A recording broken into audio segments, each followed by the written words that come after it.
Hi everybody, welcome to another episode of Shopping Local in Bay Park. I'm Thomas J. Nelson with Big Block Realty San Diego, where I'm bringing people home to San Diego, and more importantly, right here to Bay Park.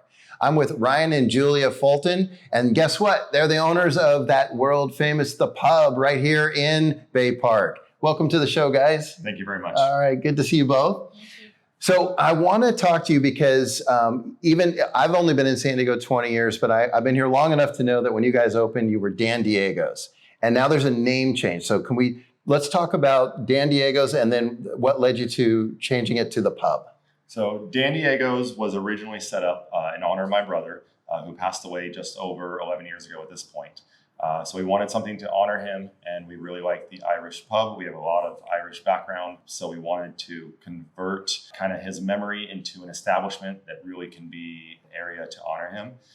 At this point, the neighborhood loves us, knows the name. We want to be able to expand that a little bit and kind of be a little bit more clear, making sure people don't think we're a Mexican restaurant, unfortunately.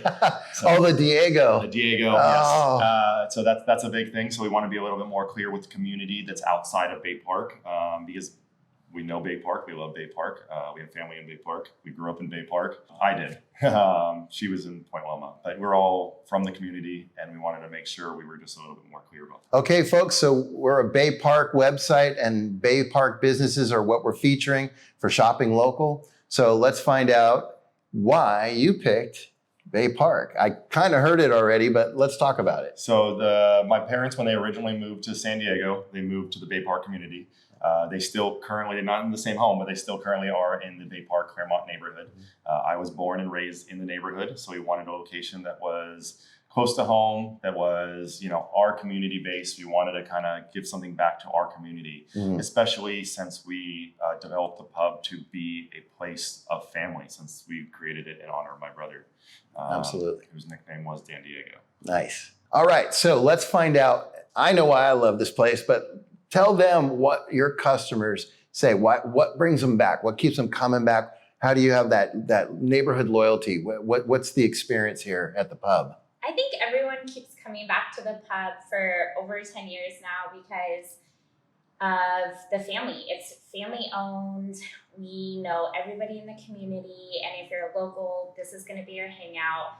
Ryan makes sure that most of our beers are family owned, small. We support as many small businesses as we can, as many local grown ingredients. Ryan, he makes everything from scratch, and he is so modest. He grinds his own meat.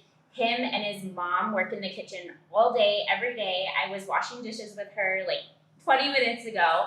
So it's a family feel, and people love that. You'll see Patty behind the bar. You'll see Ryan behind the bar.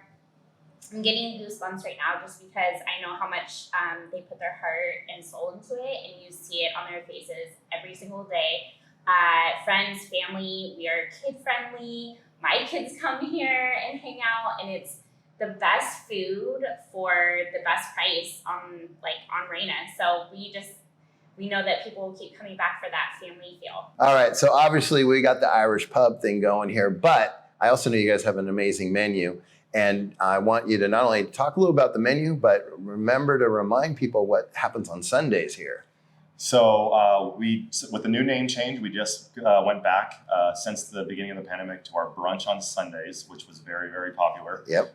We are trying to get to more hours with low staffing and low availability. Still, it's still been a little bit to get there, but we now have our full brunch back and going with our full Irish breakfast.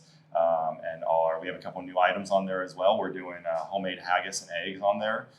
So our menu, we try to provide what is a little bit more traditional to what you would find over there, but trying to emphasize the true pub feel, which means trying to get local ingredients, local items, and presenting them in a way that is known to our community. So with that, we have influences from obviously the Pacific Ocean that's right outside our doors. We have influences from Baja. We have the California produce scene. There's so many wonderful things that we have here living in Southern California that we want to utilize that as much as possible. And also with some of those ingredients that are from Ireland, there isn't access to some of those things. So we have to create our own. So we make our own bacon, we make our own blood sausages, we make our own haggis, we make our own corned beef, which takes a minimum of 18 days to make for the brining process on that. I didn't know that. So it's a very involved process. But it'll be ready for St. Patrick's Day, which is coming up. Yes. So Ryan makes his corned beef from scratch. So he does the proper process. It takes a long time. So Irish boiled dinners, corned beef sliders. Well, and I can tell you from experience, St. Patty's Day is a great day to be here. And any Sunday is a great day for Sunday brunch. They have an amazing Irish breakfast. I've had it, I love it. And that's why I wanted them to bring it up.